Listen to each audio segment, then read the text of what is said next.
ndị be anyị ekene m ụnụ kele nke na-eme kele nke eke si anyanwụ abịakwana m ọzọ ife mbịalụ kịta dị oke mkpa ọtụtụ n'ime ụnụ anụgodu na-achọ inye Igbo steeti ọzọ n'aka na-enebere ya anya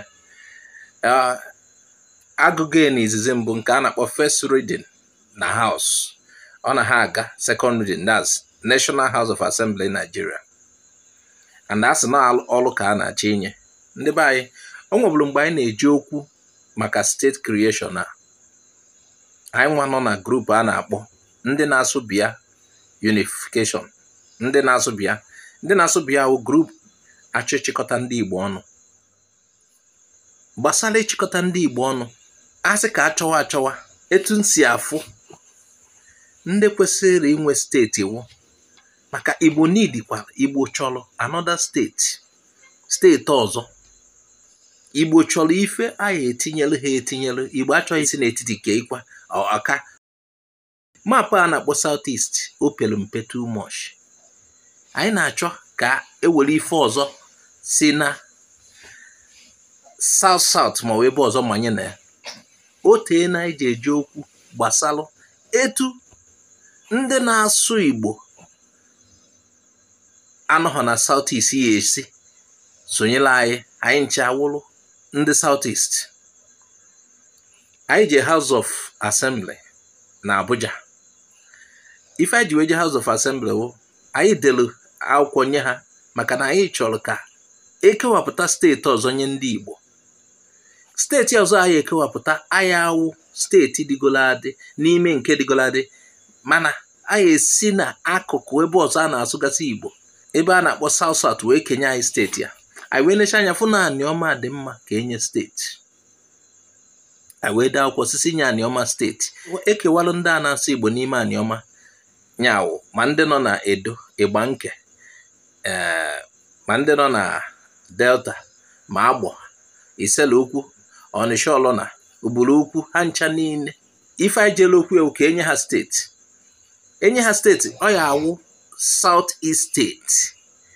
o ife anyị jele okwu anyị ejego okwu ma okwu anyị jekwuru gbasalụ iwere ebe niile a na-asụ Igbo werie ha nye n'aka steeti Igbo na ya nso anyị otegori anyị jele okwu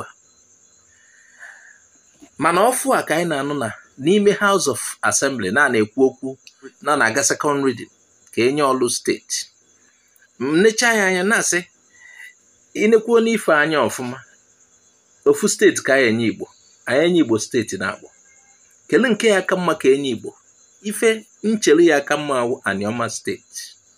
Anioma steeti ya kabara anyị ana ndị Igbo nọ na South ya banye enwe adjustment a na-akpọzi ebe ha South East ha esonyela anyị soro na steeti Igbo ọzọ gasị enwere Igbo enwezie 6 steeti Anioma chịwakwa onwe ha nwere onwe ha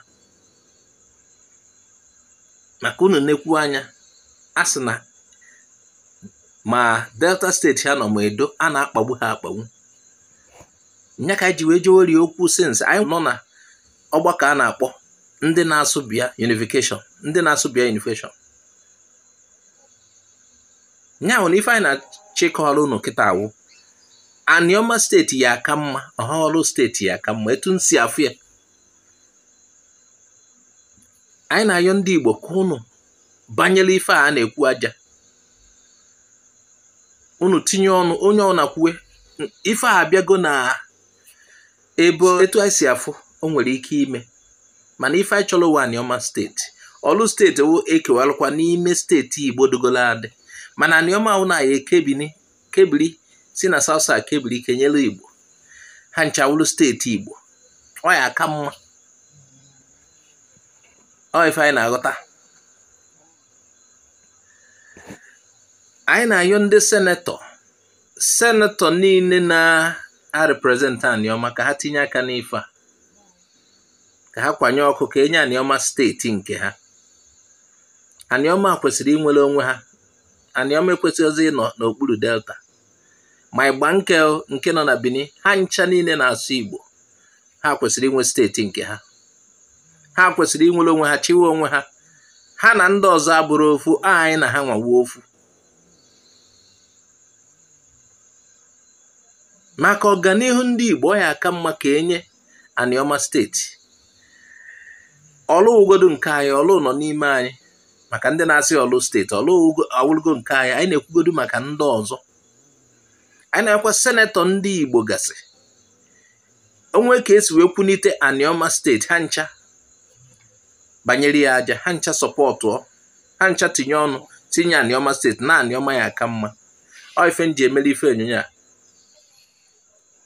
Igbo niile, senetọ Igbo niile ma ọ House of Reps na-represent Igbo, onye ọwụna sọpọtụ ọka enye Anioma steeti. Anioma steeti ya kabala anyị karịa Orlu steeti. Anioma steeti eme na anyị enwetakwu more territory, nwetakwu ana na Orlu steeti ya nọlụgo n'ime anyị. Ndị be anyị chekikwa na ya. Ọ kịta ka anyị eme gosi na ndị anọ na South na-asụkwa asụsụ anyị na anyị na ha awụ ofu. Ọ kịta ka anyị kwesịrị ịgwa ha na anyị fụrụ ha n'anya.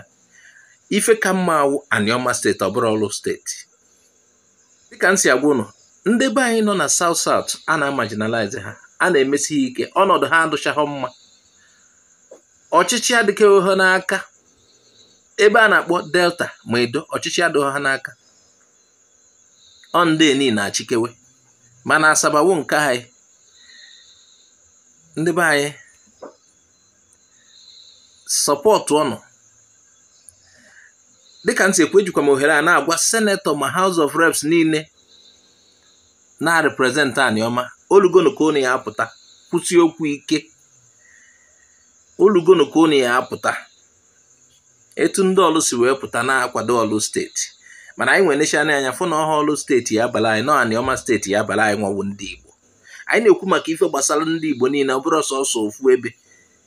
Ife ya enyelu ndị Igbo niile aka ya awụ Anioma steeti, ọ bụrụ Orlu steeti. Orlu awụrụgo ana anyị. Anyị chọrọ mmekọ ka ndị Igbo anyị ebe ọwụ na ha nọ na ka ha nwere onwe ha. Ha nwere onwe ha chọkwara Anioma steeti.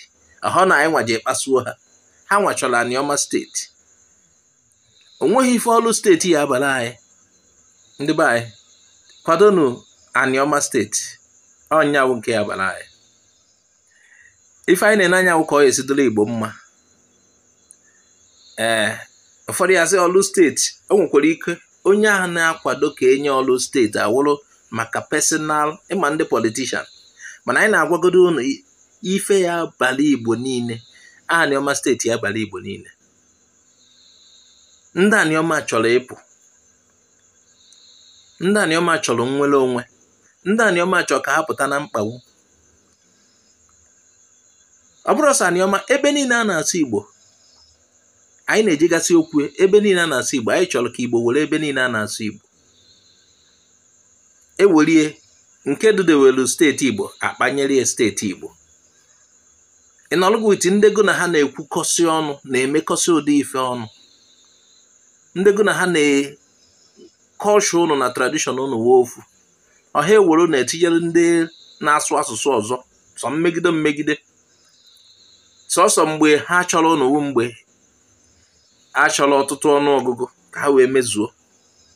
Mana n'ezie ha afụ ụnụ ka ụnụ so n'ife a na-ekwu. Nyawe kwadonu Anioma steeti, hapụ na Orlu steeti. Orlu steeti anyị enyere anyị aka.